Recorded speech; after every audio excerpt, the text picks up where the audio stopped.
Assalamualaikum warahmatullahi wabarakatuh. Salam sejahtera untuk kita semua. Apa kabarnya? Saya berharap kita semua selalu dalam kondisi yang sehat walafiat. Nah, kali ini saya akan memperlihatkan ke Anda bagaimana cara menghitung beban atau cicilan KPR yang Anda harus bayarkan setiap tahunnya saat Anda mengajukan kredit kepemilikan rumah ataupun KPR. Ya, oke, saya share dulu. Nah, ini pakai Excel-nya ya. Katakanlah misalnya harga rumahnya itu 1,5 miliar. Oke, oke, kelebihannya 1,5 M. Nah, kemudian DP yang diharapkan dari Anda misalnya dari bank adalah 20%, biaya administrasi adalah 1% dari harga beli rumah. Nah, berarti nilai pokok utang Anda tidak masuk biaya administrasi ya. Itu adalah 1,5 M dikali 1 minus DP yang Anda berikan, 20%. 1,2. Katakan jangka waktunya 10 tahun, suku bunganya 9%, oh ini per tahun. Nah, 9% per tahun ya, bukan per bulan, sorry. Per tahun. Oke. Nah, 1 tahun itu adalah 12 bulan, maka nilai pokok utang atau present value-nya itu adalah 1,2 M, kemudian jangka waktu utangnya 120. Dari mana ini? Dia cicilan sebulan, 10 tahun kali 12, 120 ya, berarti dari 10 kali 12. Akan ada cicilan 120 kali ya selama masa KPR itu. Kemudian tingkat suku bunganya per bulan adalah ini 9% per tahun, kita bagikan 1 tahun 12 bulan berarti 0,75%. Nah, berapa cicilannya? Nah, berapa cicilannya? Ini kita menggunakan rumus ya. Masuk ke function, cari rumus PMT. Ini menentukan jumlah cicilan yang harus dibayar per bulan. Nah, ini suku bunganya dianggap tetap dan pembayaran cicilannya sudah dipatok setiap bulannya, nilainya sama dari bulan pertama sampai nanti bulan ke 120. Kita PMT ya, kita kita klik insert function. Nah, pertama yang kita masukkan rate. Ini rate-nya adalah berapa suku bunga, karena ini cicilan per bulan, maka suku bunga per bulan di sini 0,75%. And per ini adalah berapa jumlah cicilan yang dilakukan. Nah, ini 120 bulan, 20 kali 120 bulan. PV ini adalah utangnya, pokok utangnya. Nah, ini kita buat negatif ya, biar nanti hasilnya positif. Negatif ya.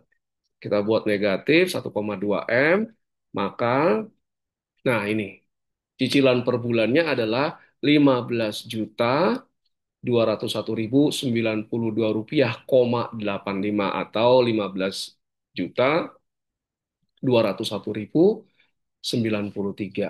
Nah, sekarang katakanlah Anda sudah mencicil selama 6 tahun atau 72 bulan. Berapa pokok utang yang masih ada? Nah, ini kita buat tabel seperti ini. Ini periode adalah jumlah cicilan. Nah, dari 1 sampai 120 ya. Oke.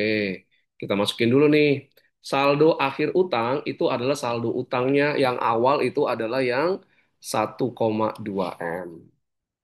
Nah, ini pembayaran cicilan ini sama setiap bulannya. Kita buat aja di sini, kasih tanda dolar ya. Oke. Kan sama ya setiap bulan ya. Tinggal nah ini sama nih setiap bulan nih. Nah, oke. Nah,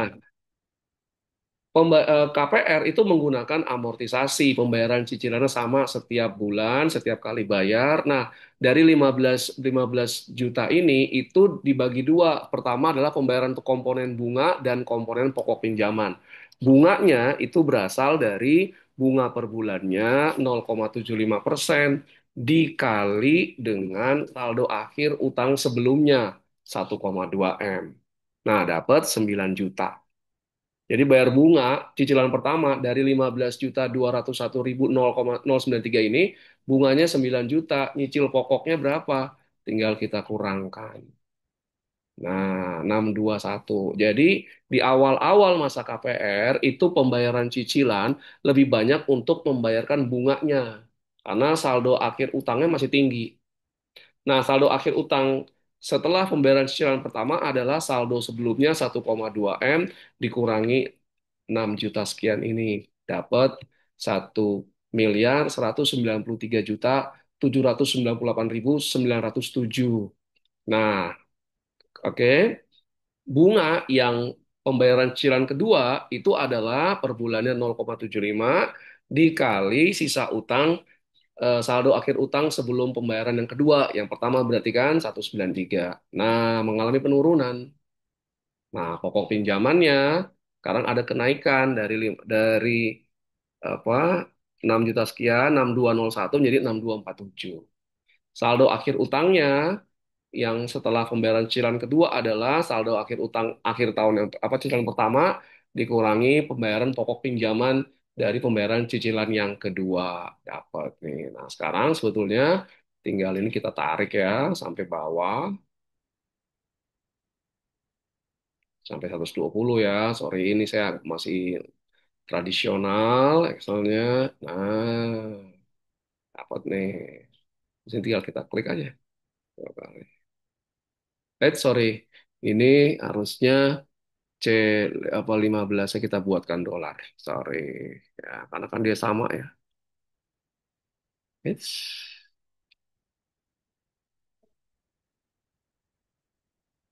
nah, ini kita buatkan dolar. Nah, ini kita tarik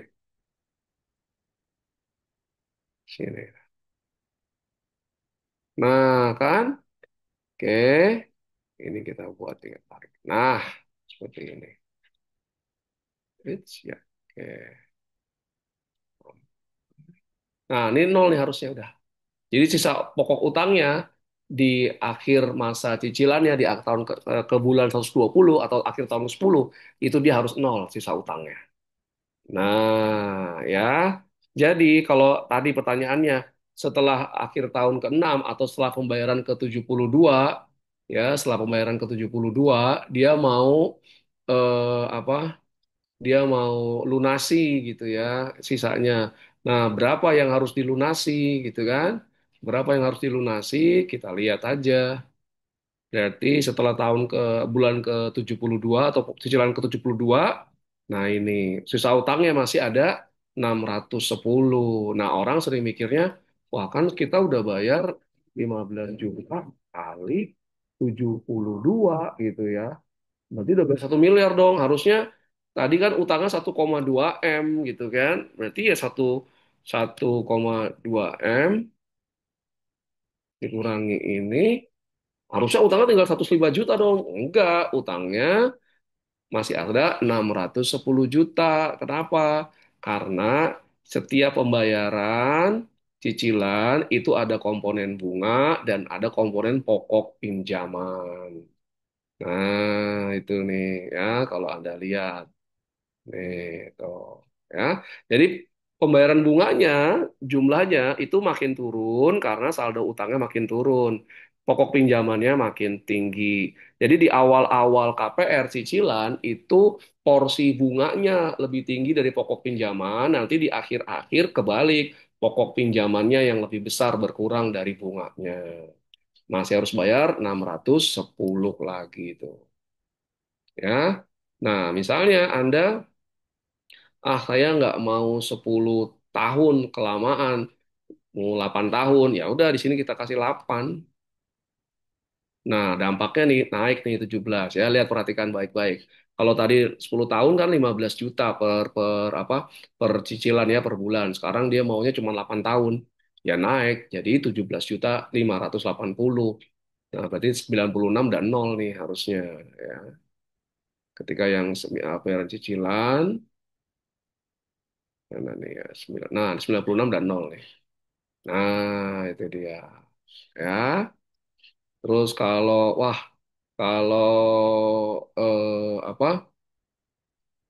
saya nggak mau 9%, nego 8%. Dampaknya jadi turun cicilannya. Tapi tetap di akhirnya 120. Oke. Nah, ya, jadi seperti itulah mekanismenya. Nanti video berikutnya saya akan tentukan bagaimana kalau dia hanya bisa sejumlah rupiah tertentu per bulannya. Itu nanti akan berpengaruh ke lama cicilannya. Oke, terima kasih. Assalamualaikum warahmatullahi wabarakatuh. Salam sejahtera untuk kita semua.